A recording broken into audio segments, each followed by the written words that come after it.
अखी, यार तुम्हारी मम्मी कल मुझे फिर सुना रही थी। उसकी वजह तो तुम ही हो ना। दहेज नहीं लेके आओगी तो मम्मी तो सुनाएंगी ना तुमको। तो तुम्ही ने तो मुझसे मना किया था कि मेरे यहाँ दहेज नहीं लिया जाता है, और तुम्हें सब मेरे बारे में पता था, मैं कहाँ से दहेज देती। जब सब कुछ तुम्हें पता था लेकिन फिर भी मम्मी है मेरी, वो अगर वो तुम्हें ताने दे रही है तो सुनना पड़ेगा। और प्राची, तुम्हारी शकल को क्या हो गया है? 12 बजे तुम्हारी शकल पे ये और ये कपड़े, ये देखो ऊपर नीचे कुछ भी पहन लेती हो, क्या हो गया तुमको? इन सब की वजह भी तो तुम ही हो। क्या मैं पहले ऐसी थी?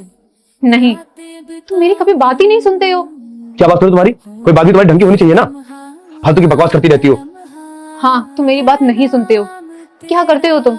ऑफिस में रहते हो पूरे दिन, ऑफिस से आने के बाद फोन में लग जाते हो, जिस दिन छुट्टी होती है दोस्तों के पास चले जाते हो। तुम मेरी बात ही नहीं सुनते हो। फालतू की बात सुनने के लिए मेरे पास टाइम ही नहीं है, मेरे पास बहुत सारा काम होता है। तुम्हारे पास कोई काम नहीं होता है ना, बस तुम घर में पड़ी रहती हो। काम? मानती हूँ कि तुम्हारे पास काम होता है, पर काम के बीच में कम से कम ये भी तो देखना होता है कि आपके घर में आपका कोई इंतजार कर रहा है।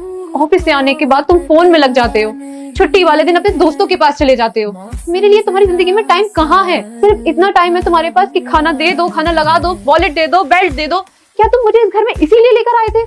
कभी देखा अपने आपको तुमने? हर छोटी छोटी बात में चिड़चिड़ी हो जाती हो, तुम्हें बेवजह गुस्सा आता रहता है। इसीलिए कहता हूं अपना इलाज करवा लो। बहुत ही अच्छे डॉक्टर है, मैंने उनसे बात किया है। और मेच्योरिटी कहां गई तुम्हारी? कितनी मैच्योरिटी दिखाऊं तुम्हें?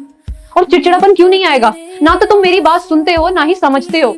हमेशा मम्मी पापा ये करना वो करना। मैं भी तो कुछ हूँ तुम्हारी जिंदगी में। मेरी मेंटल हेल्थ बिल्कुल खराब हो चुकी है। देखो प्रांशी, तुम इतना इरिटेट कभी नहीं हुई। जब से तुम शादी करके मेरी लाइफ में आई हो, इतना गुस्सा कभी नहीं किया तुमने। इसलिए कह रहा हूं, तुम्हारी दिमागी हालत बिल्कुल भी ठीक नहीं है। मैंने एक अच्छे साइकियाट्रिस्ट से बात की है, चुपचाप चलकर दिखा लेना, समझी? मुझे डॉक्टर की जरूरत नहीं है, मुझे तुम्हारी जरूरत। बकवास बंद करो।